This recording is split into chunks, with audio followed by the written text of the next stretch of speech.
Welcome, once more, to Basic Training. In today's presentation, we shall begin instruction on how to use the Light Tank Mark 7 Tetrarch. The Tetrarch, as its name implies, is a Rank 1 reserve tier light tank for Britain. This plucky tank begins a long line of iconic British light tanks, which we shall get to in due time. As form fits, we shall now discuss the specifications of your tank. We shall now turn our attention to the Tetrarch's abilities when stock as opposed to spaded. To quickly reiterate, when a vehicle is stock, it refers to the fact that the vehicle does not have all modifications researched and equipped. The difference is quite stark. Notable features such as turret traverse, smoke grenades and shell type are all determined by your progress in the modification tree. As you can see, when compared, the difference is not too insurmountable. For the Tetrarch, the only notable mentions are acceleration and shell type. For the purposes of this film, it should be assumed that all modifications are equipped. When it comes to armour, you should not expect much. As the term light tank signifies, the armour profile was never the main focus of this tank. Its armour is capable of stopping 7.62 machine gun fire. Anything heavier than that will penetrate your tank quite happily.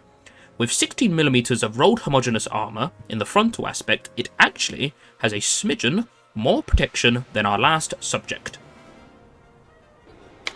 Looking towards the driving performance, we come across the best aspects of the Tetrarch.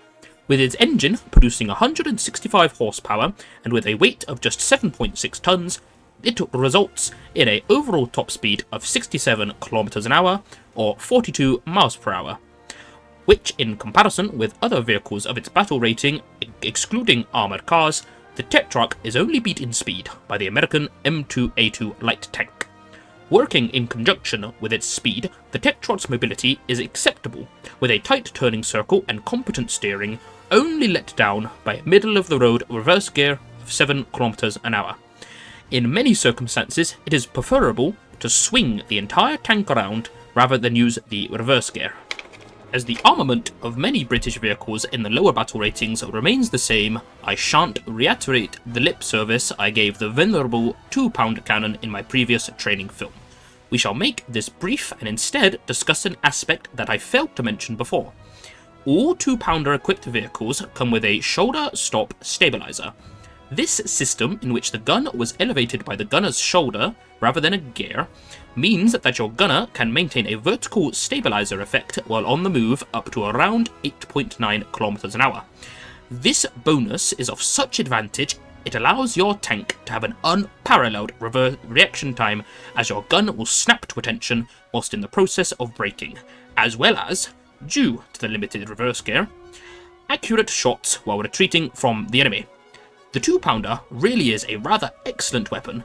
It's unfortunate that it's shackled by its most effective shell being solid armour piercing. This combat footage demonstrates exactly why patience is an important virtue to any Tetrarch commander.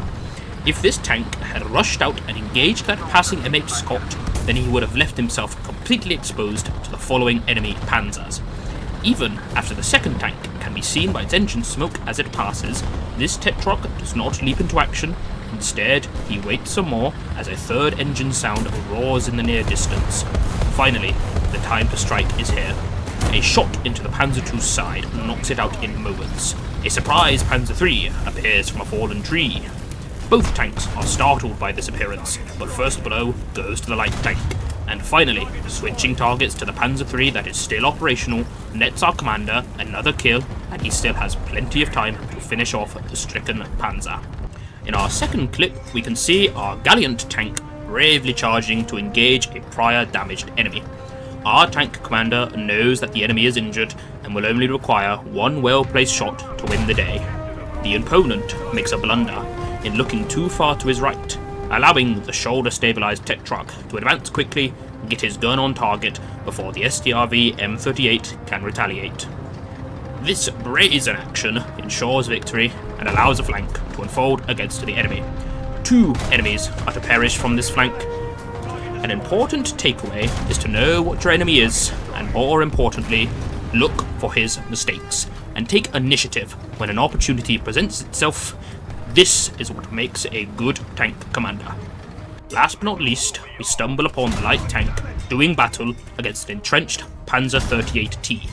Our commander is confident and knows that his enemy is caught off guard and damaged. As such, he will saturate the enemy tank with fire in prayers of finishing the target off. We can clearly see the shell dispersion of the 2-pounder at range is evident. Even with this volume of fire, the Panzer is still standing. After expending a platoon's worth of ammunition, the enemy finally exposes his lower side, which results in his demise. As I'm sure many of you have heard, it sounds as if the Blitz is raging all around the landscape, and our tank commander knows that his tank is vulnerable. With very limited armour, he must take evasive action as bombs land all around. After this encounter, our view switches to the sky, identifying another enemy aircraft. In quick succession, our tank crew sweeps the floor, looking for obvious targets. After seeing none, his full attention turns to the plane, lining up a perfect shot into his assailant's engine bay. Another bomb falls and misses. This, as you have seen, is a recurring issue in all battles. Dodging enemy aircraft is a vital skill to learn. As we wrap up this training film, we shall now discuss the advantages and disadvantages of the light tank Mark 7. In conclusion, the Tetrarch works excellently as an introduction to the concept of light tanks, with its high top speed and mobility working in concert to deliver the tank into advantageous spots on the map. However, as will become a common through line, the slow reverse gear and primary shell type being solid shot are a common disadvantage that heavily influences how you must command your tank in battle. Your training is up. It is time for you to excel on the battlefield with your newfound knowledge. Good luck, fellow commanders, and you better be ready to report back here when the next guide is released. Godspeed, gentlemen. You are dismissed.